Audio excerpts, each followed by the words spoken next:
Colin? Yeah, What's up, buddy? not much. How you doing? Can't complain. How have you been doing all this time? I've been doing fine. Am I live on the air right now? Yes, you are, Colin. Okay. You haven't done many podcasts before, have you?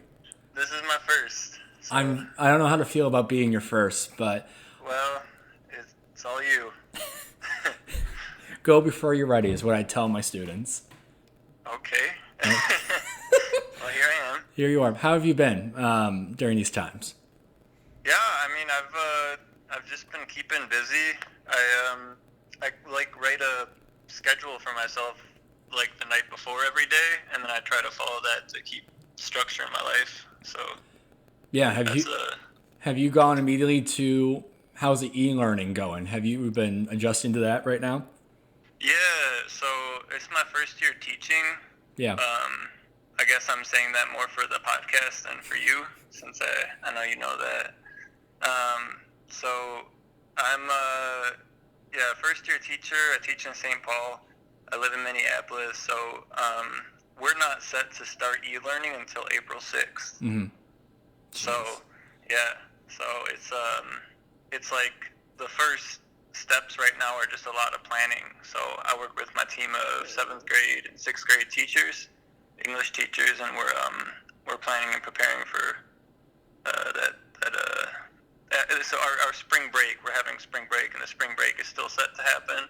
So that's why it doesn't happen until April 6th. Otherwise, it would happen like next week Monday. But our principal or the governor or someone wanted to give us more time to prepare. So That's good at least. yeah. How's the culture over there? Are people more scared or is it more quiet or how's it going over there? I guess it's like it's just people are bored. I think is like a big feel because it's like the coronavirus is just something that's like kind of out there, but it's so out of your control. So it's like you just wash your hands, but then other than that, you just stay inside and go about your day. So it's a lot of just figuring out what to do. Yeah. Yeah. Just how busy are you though? You said you make a schedule every day. What has the process been like? Is it just going through class by class, figure out how to keep your students up with the class, or yeah, how's that been going? So we're trying to keep it at the school I teach at is trying to keep on schedule for um, what we've what we do at school. So we're following a bell schedule, which means the kids will like log on every day and they'll go from class to class. So I'm planning out like day by day 60-minute classes. Jeez. Yeah, so it's I don't know, some classes are video learning, some classes I'm just going to post a PowerPoint and they'll go through the PowerPoint. Um, I'm not sure yet if I'm going to be like having video classes every day or not. I guess that's just something that I'm trying Yeah. to figure out more. How many classes do you teach a day?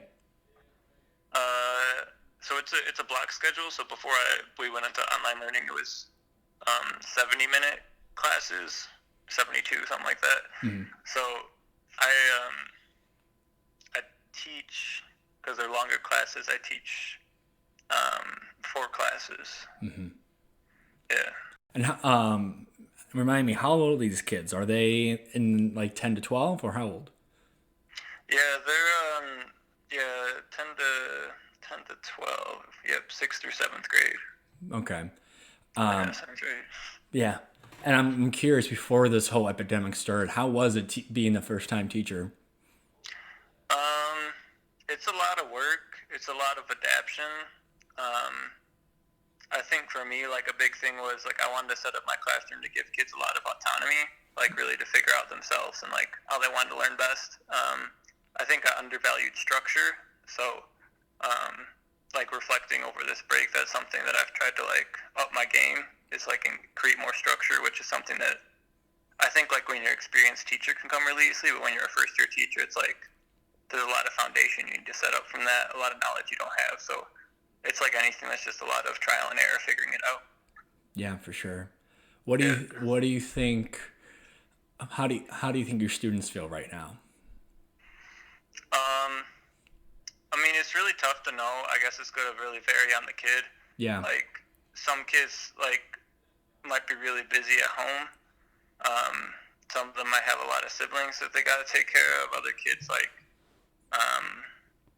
I don't know, maybe they're just bored. I called some families in my college prep class, which is like a homeroom class. Yeah. And just talking to the parents, it seems like a lot of the kids they're just sitting there just sitting at home a lot. It's boring. I remember the feeling before we got kicked out of school. There was a lot of fear going around at school. Yeah. People were just what's going to happen? Fear of the unknown. Fear of not knowing if school is going to be canceled or not.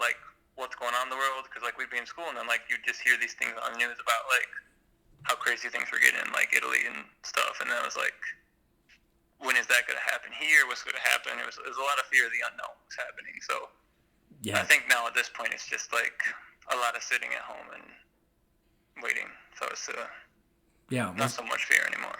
Yeah. Was it hard? Because as when I heard about this, and I'm still a student, I was trying not to show fear to my peers or even to my siblings who were freaking out. Was it hard for you to not show fear for your students? Because as much as we care about them, you also would you say there was a little fear for you as well? Yeah, I mean, going off your first point, I've always tried to create an authentic classroom where we can be real with each other. Mm-hmm. So I guess if I did feel fear, I would be real, hey, that's pretty frightening. I remember I talked to each of my classes, and the big message that I always had for them was it's something to take seriously.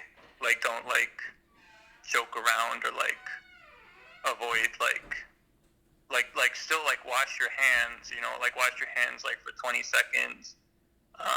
Do what you're supposed to do, but a lot of it is out of your control, and those things are out of your control. Don't let that control you. Don't let your fears control you. Just do what you're supposed to and go about your day. Just keep living it like you always do, and that's I think that's what I thought was the best way to focus on it. Yeah, for sure. How sorry, let me rephrase this question. What drives you more, the students or the work? I'm curious. As someone who is starting to become a teacher, as I'm trying to find a balance, and I'm so driven by this work right now, even though I haven't had a classroom yet. When you started, do you start by getting driven by the work, and then it's the students, or how would you say that? I guess I think something that Charles Mann told me once is he's a camp director at the camp that both me and Matt work at, Banner Day Camp. Shout out. Shout out. Something he told me is something really important in the classroom is relationships. So it's I think when I make my work, I think about what's going to be best for the class to learn. I try to adapt it to the students. So just creating a space where you can get to know them, I think is really important. For me though, I had to increase my structure though. That was something that I was lacking in. So I feel I did well on that relationship aspect, and I feel the work felt personal to a lot of kids. Yeah. So to answer your question, I think the work is important. Do the work, create a space where the kids will work hard. But if you don't have your kids in mind when you're creating the work, if there is if it doesn't feel personal to them, if you're not thinking of spaces where they can feel connected to what they're doing or why they're doing it, then I think that you're failing in a way. You're not creating a space where your kids can really develop themselves. So I think it's important that there's some sort of connection to the two, while there's also a separation, that this is work, this is structure, and then from there you can connect to that personally. Yeah, for sure. Colin, I want to transition to a game. You want to do a game? Sure. Okay, this game is called Dirty Minds. And how it works is I'm going to give you 3 hints of a product, and you have to guess what it is. Okay. All right, here we go. As I get heated up, I start to drip. You can tell me when I'm almost ready by smelling me. When I'm done, it comes out of my sprout. Yeah. Oh, I'm trying to think of what this might be. Could you say them again? Yes, I can. Okay. All right. Number 1. As I get heated up, I start to drip. Number 2. You can tell when I'm almost ready by smelling me. And number Okay. 3, when I'm done, it comes out of my spout. It's like a kettle?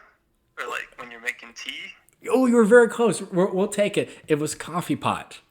Oh, coffee pot. Okay. Yeah, Nice. yeah. Do you want to do one more to redeem yourself?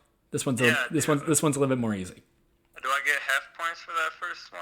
What do I I get? gave you an A for bravery. Okay. There you go. So that, wherever that puts me. Yeah, I'll give you half a point. All right. All right. I get smaller by the time I'm done. I'm sometimes a quickie. You love me stuffed between your buns. Can you say those again? Yeah. Number 1, I get smaller by the time I'm done. Number 2, I'm sometimes a quickie. Yeah. Number 3, you love me stuffed between your buns. Is it like a mini hot dog? Oh, you're close again. Well, it was a hamburger. Oh, hamburger. Okay. Do I get like one? Is that another half point? Do I have a full point? You now? you have a full point. Okay. That's half. Great, That's great. 50. That's 50. We'll take it. Sure. Colin, I thank you for taking some time to talk to me. And I speak for a lot of people, but we appreciate that what you and a bunch of teachers have done, taking a lot of time to make some really good work for students. And I hope that your students respect you just as much as I respect you for doing what you do. Well, thank you. I appreciate you saying that. Yeah, you stay safe, friend, okay? All right. Thanks you. You too. Thank you.